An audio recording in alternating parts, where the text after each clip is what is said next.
mentioned, my name is Kayla Moran, and I'm a senior analyst with Common Mission Project, and I'm helping with the development of their Hacking for Impact program. I wanted to thank Jenny again, and George and Todd for all the AV help, and the rest of the MBARI team for allowing me to have this opportunity. I'm super excited to be here and thrilled to talk about Hacking for Impact. And so today, I'm going to first start off with a little background on Common Mission Project and what we do, and then go into some detail about our Hacking for Impact program, how it works, how it has the potential to support a lot of organizations and individuals address challenges that they're facing in their work streams, and then ways that you can get involved in the program. Just to touch on my background a little bit more, I have experience in the nonprofit and executive office industry. I was previously a program officer with World Wildlife Fund. I helped launch several initiatives around ghost gear and oceans plastic, and I led corporate partnerships to help advance sustainability goals. So I have a lot of insights into the environmental and challenges that they're facing thanks to this experience. And I have a career goal of trying to continue to drive positive environmental impacts. And that's what really attracted me to Common Mission Project and what brought me into this current role. I'm dedicated to helping build partnerships and build out our Hacking for Impact program, which is all about addressing global challenges through mission-driven entrepreneurship. So thank you all again for being here. And with that, let's go ahead and jump into it. So Common Mission Project is a 501c3 nonprofit, and it originally started after a 2016 pilot at Stanford University. And our mission is really around creating an international network of entrepreneurs to accelerate problem solving of the global challenges that we're facing today. And how we really do that is through our Impact Entrepreneurship program. So this is referred to as Hacking for Impact, or H4I.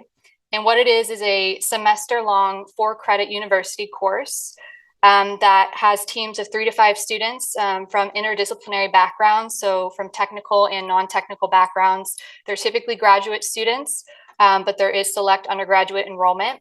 And they utilize our H4 methodology throughout this course. And what the methodology allows for is for the students to rapidly understand, validate, and provide solution pathways, all at startup speed. And I'll touch on the methodology a little bit more, but I wanted to first talk about how unique this program is and what makes it really incredible for this space. First off, it's problem-centric. So it's not about building predetermined solutions. It's about validating problems. And the interdisciplinary aspect is very key as well. So it brings together a lot of diverse perspectives, new ideas, a fresh set of eyes on problems. And the students are able to tackle these tough problems that span multiple sectors. And so we're really equipping the next generation with effective problem-solving skills to address these critical challenges. And it's empowering because I know there's been some past seminars that have some pretty heavy topics about the future of our world, like future water scarcity, ocean acidification, and its effect on marine species. And it can make us feel really defeated and uncertain about the future of our world. But the problems aren't slowing down. So H4I is a huge morale boost. It's helping us face all these challenges, and it's about accelerating the problem solving and developing solutions to tackle these challenges head on. So we are on a mission to continue expanding our network. But since 2016, we've expanded to over 60 plus universities. We have an international presence, so we have network offices in the UK and Australia. Students have addressed over 850 problems, and from the program, 56 startups have actually been developed. So just to touch a bit more on why programs like H4I are necessary in today's world, the scale and the scope and the speed of the problems we're facing today, they really need unique solutions and innovative solutions to address them and solve them. There's a lot of innovation that's out there. There's startup, there's research universities, and several agencies that are trying to address areas of these problems or the whole problem. But there's really no innovation structure in place. And this, constantly makes the organizations and everyone trying to keep up with where they're at. And everyone's relatively siloed. And so we call this the Red Queen problem. And this comes from Lewis Carroll's Through the Looking Glass. And essentially, Alice asked the Red Queen, how is it possible to constantly run but never move forward? And the Red Queen says, here it takes all the running you can just to stay in the same place. And so, I've worked in the nonprofit and private sector before, and I know that a lot of these organizations have finite resources, and it can be extremely tough to keep up. And so, really what we need to address these problems is a structured innovation pipeline that is cutting across academia, government, and industry, and getting everyone working collectively together to solve these problems. And so this is exactly what we're doing through our H4 programming. From problem sourcing to the launch of creative solutions, our programming is bringing together these traditionally siloed sectors, academia, government, and industry, through a step-by-step process to enable effective problem solving. I'm going to walk through this process and what it really looks like, but first I wanted to touch on who exactly is involved in an H4 course. So the H4 ecosystem, again, is really around uniting these traditionally siloed sectors and getting everyone working together. We have 5 key groups here. First and foremost is our student teams. Again, these are multidisciplinary students, so they come from technical and non-technical backgrounds, typically graduate level students with select undergraduate enrollment. And the student teams are made of around 3 to 5 students, and each team is working on its own unique problem set. And another key point here is they're taking this course for university credit, so they're extremely motivated, let alone their passion for the problems that they're working on. Next is our teaching teams, and these are university professors that are actually running the courses. They're trained in our H4 methodology, and they're coaching the students, and they're actually holding them to these performance standards. And they're usually supported by around 1 to 3 teaching assistants, and those are actually alumni of the course most times. So they're allowed to, or they're able to provide a lot of insights to the student teams and help them through the process. And then next are our problem sponsors. So these are the organizations that are actually experiencing the challenge. They're directly having these issues, and they want an H4 team to help them solve it. They ideally will help navigate the students to potential end users and those who would benefit from the problem actually being solved. And then next are our industry mentors. So these are really an extension of our teaching team. They're not directly experiencing the problem, but they have expertise in the problem area. And they're really helping the students network the communities that are experiencing the issue. And sometimes, if appropriate, they're helping connect them with their internal network so that the students can continue learning more about the problem. And then last is the CMP program team. So we're the ones who really help staff structure and run these courses. We connect the teams with the problem sponsors, so the organizations that are experiencing the problem and are in search of solutions and are looking for fresh perspective. So to highlight the 2 kind of outside industry key players in this ecosystem, it's the problem sponsors and the industry mentors. Again, the sponsors are the ones directly experiencing the challenge. And so how we work with them is we collaborate, have discussions, and understand what challenges they're facing. And then we, in terms of the expectations for engagement, usually we ask them to provide around 10 initial contacts to the students so that they can really hit the ground running in the interview process. And then we'd like to see around 30 minutes to an hour every week or every other week where they would check in with the students. This is really flexible. We understand, most of the time our problem sponsors are full-time, working at other companies. So this is flexible. Typically, even just a 30-minute check-in with them every other week is really beneficial. And in this check-in, they're basically informing you of who they're talking to, what research they've come up with, and you can provide guidance to them. And then lastly is, attending the final presentation. This is when the students will be presenting on their final findings and their MVPs. So we encourage the sponsors to attend. This is a virtual option as well. You don't have to attend in person. And then secondly, our industry mentors. Again, they're not directly experiencing the problem, but they have a lot of insight into the problem space. They're the ones engaging with the students, kind of informing them, who to talk to, providing some guidance in that sense. And again, usually checking in with them every week or every other week for about an hour to 30 minutes. This could be as simple as an email or phone call, or you can set up a Zoom meeting. And they're the ones who are really helping the students test their hypotheses about the problem, and also helping them get feedback on their MVPs, their minimum viable products that they're developing. And it's encouraged that they also attend the final presentation, but it's not a requirement. But most times the sponsors and the mentors are super energized about this because they're seeing the passion from the students. So everyone is really eager to engage and attend these presentations. So to jump in to the pipeline and how this whole course really works, first up, we have the problem sourcing and curation. And so this is when CMP is connecting with organizations. And what we're really doing is we're trying to understand the challenges that they're facing. So we want to make sure that the challenges are not too broad so the students aren't overwhelmed, and they're not too narrow so that the students don't have anywhere to run with it. And another key note is that it's a problem-centric course.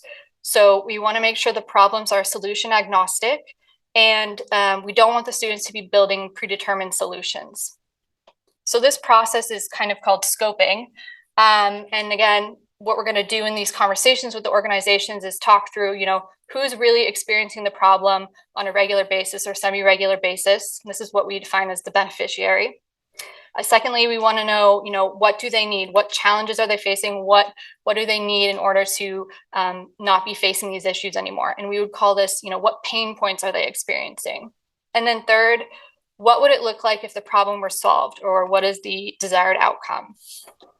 So here, this is an example of a problem statement, and this kind of happens in the second step when we actually curate, what we learned in the scoping call. We curate it into a problem statement. So on the slide here, you'll see a well-defined beneficiary. It's not too broad. It's clear who would be receiving, the benefit of the solution being solved. We have clearly defined pain points, and then the desired outcome as well. And there's no, suggested solution in this statement as well. So again, we want to make sure these three things are properly defined, and that's what's going to make it the most successful in this course. And so once the problems are scoped and curated, we send them to the universities and the student teams to work on. And again, the student teams are made up of 3 to 5 multidisciplinary students, so graduates with some undergraduates from technical and non-technical backgrounds. And it's really up to the universities how they want to match the problem, but we typically see 3 basic ways. So students organically form around the problem. The university will list, or the professor will list, the problems that they have available for the course, and the students will sign up for the ones they're interested in. And then the second option is the teaching teams look at what students have enrolled in the course, and depending on their skill sets, they'll form teams and then show the problems to the students. And again, the students can choose the ones they want to work on. And then lastly is when the professor forms the teams and chooses the problems for the teams. But we try to encourage one of the other 2 ways because we want to make sure the students have as much agency in this process as possible. And currently, we have over 60 plus universities that have run H4 courses.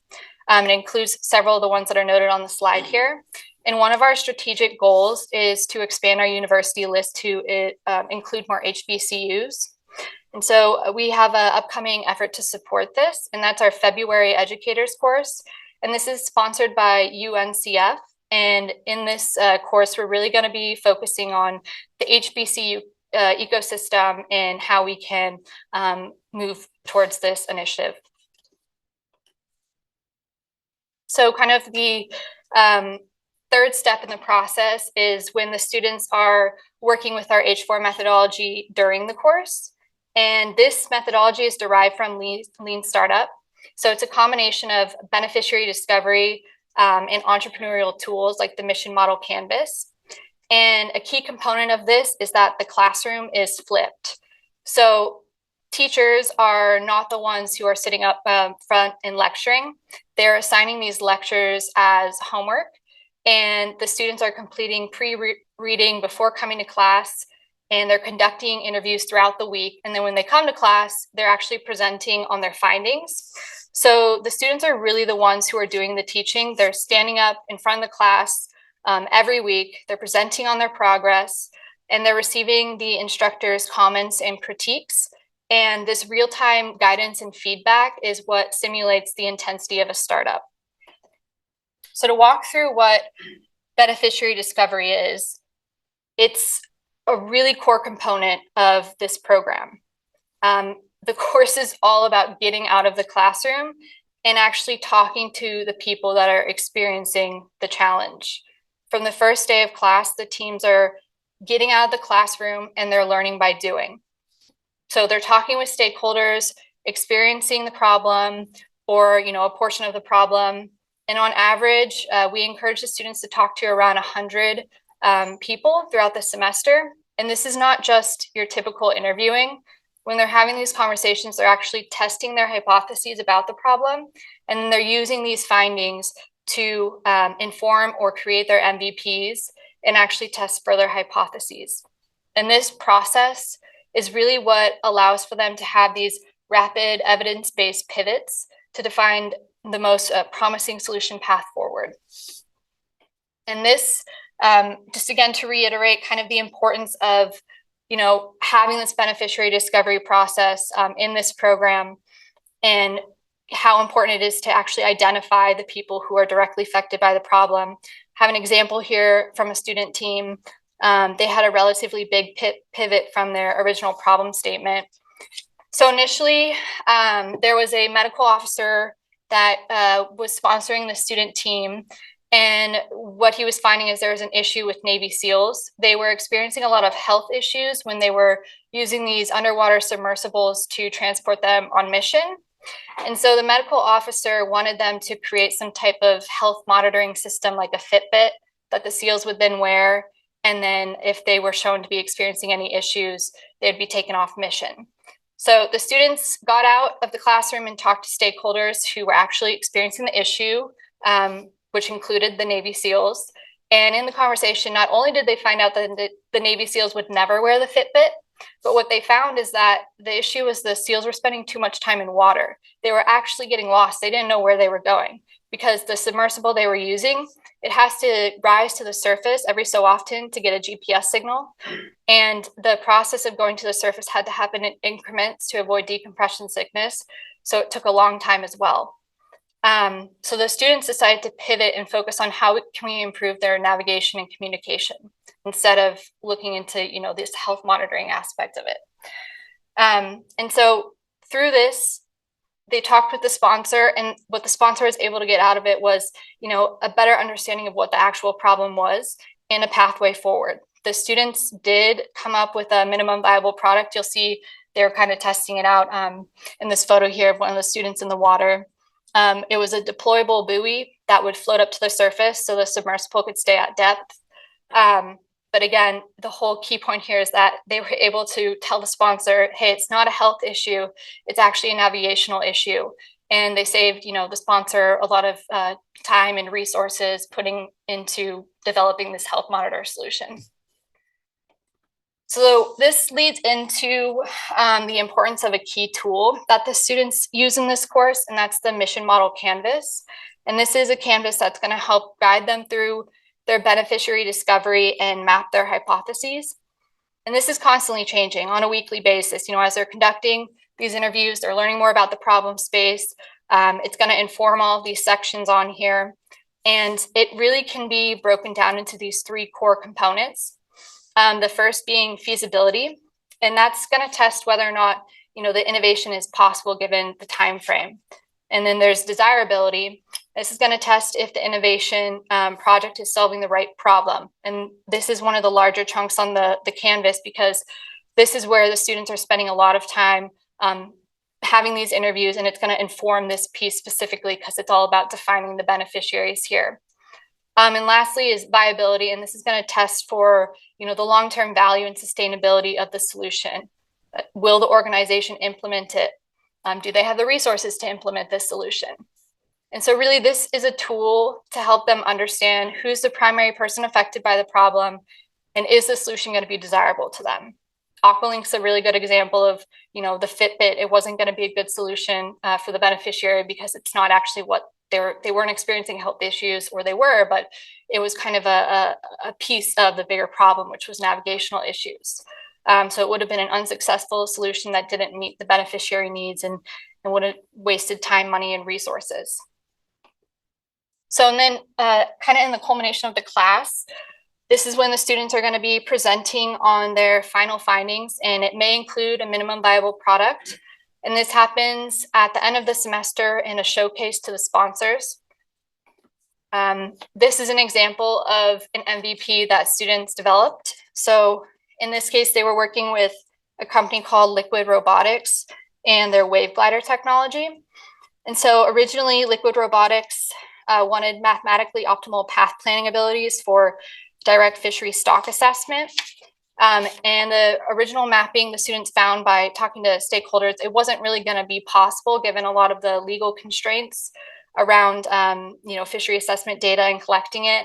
And then also there were issues with hitting wave points to collect data. And so in the conversations they were having, they found that researchers really wanted more capabilities around adaptive sampling. The wave glider, though, it moves relatively slow. It's like 0.5 to 3 knots. So they needed to focus on something that was slow moving. And in this case, they found they wanted to focus on algae or algal blooms. And so you'll see in the bottom here, what they did is they looked into, the wave glider's capabilities and how it could map out algal blooms and the best process for it, the best movement for it. And they provided this to their sponsor along with kind of a business plan forward. So they were able to take their technology and kind of look into this new sector. And then this leads into post-course. So what is the sponsor really going to get out of this by, bringing this challenge to the course? And first is a validated problem. And really for us, if this is all that comes out of the course, this is a success in our books, because the course is really about trying to understand, is this the real problem? Sponsors have said, even without a minimum viable product, the fact that we know what we need to be working on, because the students have conducted over 100 interviews throughout the course of the semester, has been game changing for them. They're not wasting time or resources trying to discover something that isn't going to be beneficial to the end user. A lot of the times we do see students come out of the course with minimum viable products, but this is more of a secondary goal and not necessarily a priority, because we want this to have real impact on the problem ecosystem and on the sponsor. So I have Lior on the call. He is actually a former Hacking Force student. So he's kind of going to give his perspective on, what it was like taking that course. Lior, if you want to go ahead. I'm not sure we'll be able to see him. Yeah, he's just unmuted himself. Hey everybody, can you guys hear me? Yep. Yes. Cool. My name is Lior. As Taylor said, I am a former Hacking Force student. I took it at UC San Diego, and I am now currently the strategic projects lead at Common Mission Project. My experience with Hacking For was pretty revolutionary, given that I'm now here working for the Common Mission Project who runs Hacking For. So I actually went into the course with a background in economics and finance, going into the investment banking pathway. That was kind of the original goal. But after taking the course and kind of throughout taking the course, I fell in love with entrepreneurship. It was one of these things that exposes you to a lot more opportunities than you thought were available. So it actually, the outcomes of my experience is that I actually ended up starting my own company afterwards. It didn't have to do with the problem area I was in, but I actually ended up starting my own digital business cards company straight out of college, and I applied all of the H4 methods that I learned in terms of doing customer discovery and MVPing and going through that process, and having the experience of going and talking to senior leaders in different organizations and being able to ask them questions about how they operate and how they structure their companies. As a senior in college, I was lucky I got to take it as an undergrad. It makes you feel a lot more comfortable in the real world once you graduate, being able to go and have those same conversations. And that has just allowed me to really thrive in the startup space. I can talk more about the methodology, or we can wait kind of for Q&A later at the end. But that's kind of a general overview of my experience and the impact it's had on me. Awesome. Thank you so much, Lior. And to kind of showcase a few more student success stories, we have a lot more on our website, commonmission.us, but this is a snapshot of a few. And I just want to point out one here, which is Natrion. They actually developed the first solid state lithium and sodium ion batteries, and they actually created a company from this. So I encourage everyone to kind of look it up and see their story and how they did this and utilized our methodology to inform their business decisions. But there's a few other on the slide as well, and a bunch more on our website too. So that leads me into our upcoming spring 2024 semester. This is currently the list of the Hacking for Impact universities that will be running in the spring. We're still getting some more, so this list could grow as well. And I wanted to point out that UC Santa Cruz the course is being taught by one instructor at UC Santa Cruz, but it's actually open to any student at any UC, the way it's going to be listed. So a lot of students could be engaging in that at other UCs. And they're going to be working on a diversity of problems, from food traceability issues to alternative farming to marine issues with ghost gear and retrieving efforts. And that leads into our kind of next big item here is the fact that we are looking for problem sponsors and mentors for our spring semester or beyond. We want to continue growing the program, and we're still sourcing problems for spring. So I really would love to have discussions with anyone interested in sponsoring or mentoring. Again, the main obligation is really just that 30-minute check-in every other week, but the benefits far exceed what you're going to be putting in. You're going to get a validated problem. You're going to have a better understanding of the problem space, what you need to work on. It's going to save time and resources. You're going to be leveraging this external student team to tackle your problems. It's going to create a workforce force multiplier. So you're going to rapidly address the challenge and provide solution pathways forward. So I encourage anyone who is even slightly interested in learning more or interested in being a sponsor or a mentor, to reach out to us, via email or after the seminar. We'd love to have a conversation and kind of talk through that a bit more. And there's a couple other ways that you can get involved as well. So we, of course, have our problem sponsor and mentor, but we have a university program lead who's kind of dedicated to helping expand our university network. And so there is opportunities to bring a Hacking for course to a university. So if you yourself are an adjunct professor or know somebody in the academia setting who might be interested in a program like this, we'd love to kind of talk that through with you. And then lastly is a relatively new way to get involved for us, but a really important one is kind of being an ambassador or an advocate. So talking about, what we're doing at Common Mission Project and our Hacking for Impact program within your network. We can also equip you with some materials if you want to use that to talk to people you think might be interested in this.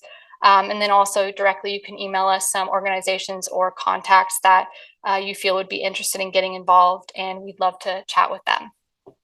So with that, I want to thank everyone again, and I'm happy to turn it over for some questions. And Lior is going to be on the call too, so if you have questions for him, we're happy to answer them, if there are any.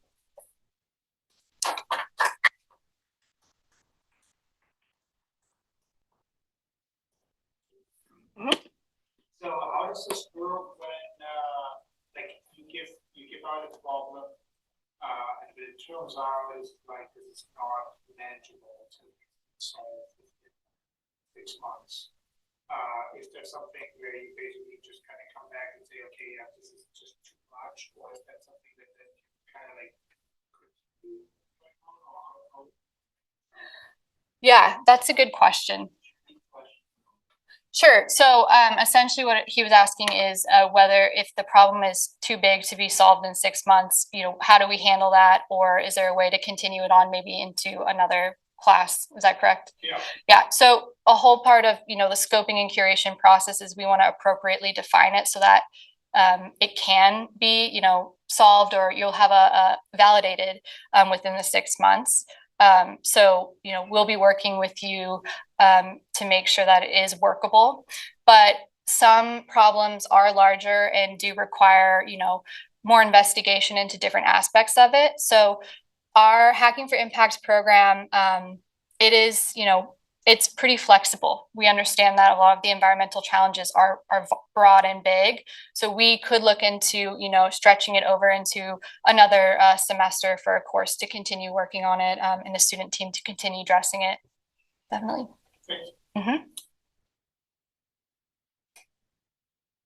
Not seeing any online. Okay. Lior, I don't know if you wanted to add anything to that question or about the program or a common mission project at all. Yeah. So there actually have been experiences in the past where a team has gone into a problem, pivoted the challenge statement. So they found out that the problem that they came in with is different than the original problem. And then they kind of got to validating that. But that pivot kind of took most of the semester. And I believe this was at UCSD last year, where they actually handed it off to another student team to like validate the new problem that the first team discovered. So that's something that we mainly work between like the professor and the problem sponsor whenever that does come up.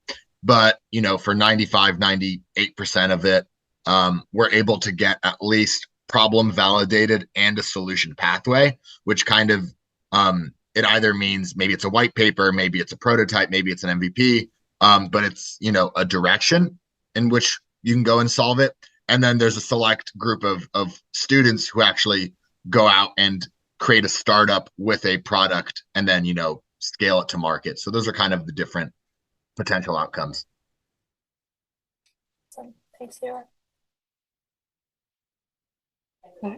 Yeah, can you describe more detail the onboarding process if the university wanted to have an H4I course? I mean, is the curriculum for the course well defined, or can you integrate with an existing course that a university might have?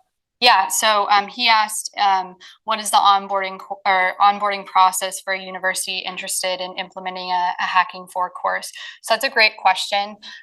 We actually have an educators team devoted to developing the curriculum, so it is really rigorous.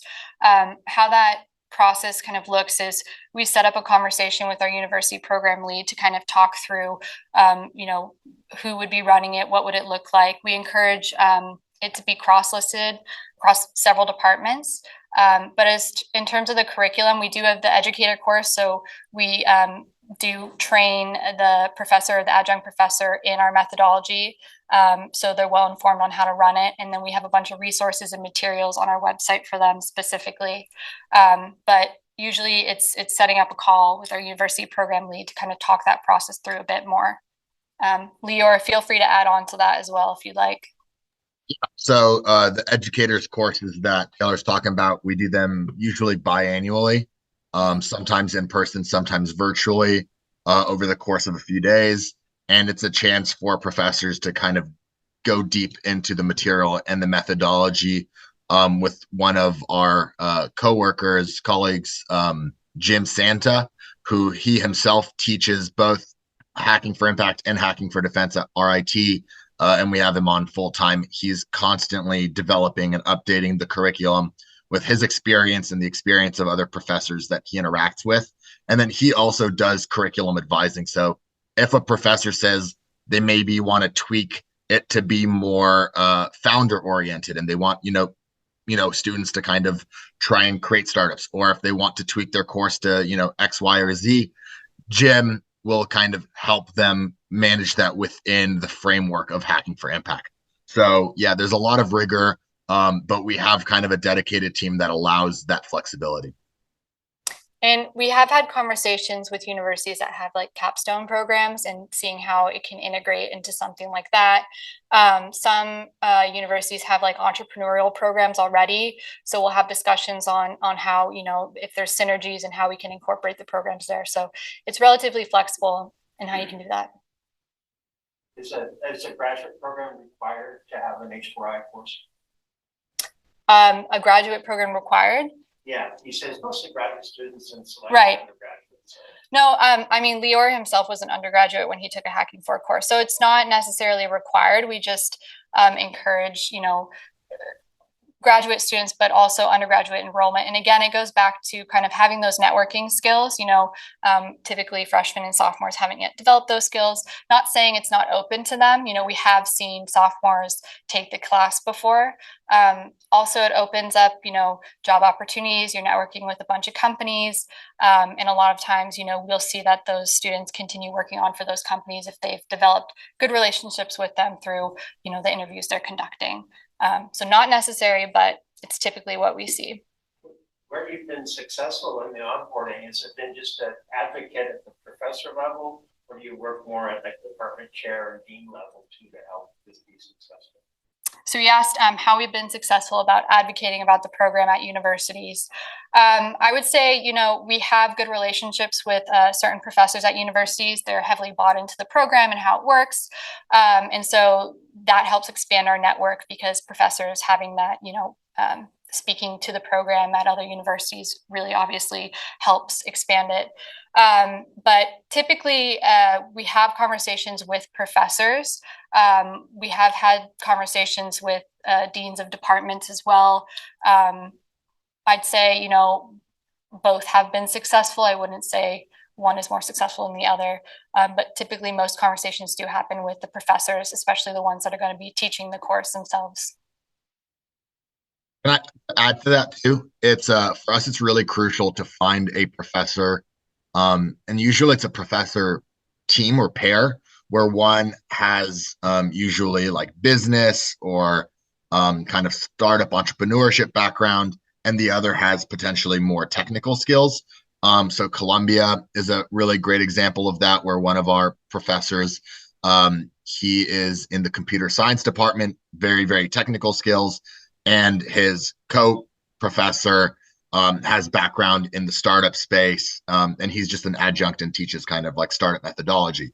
So they make up a great pair.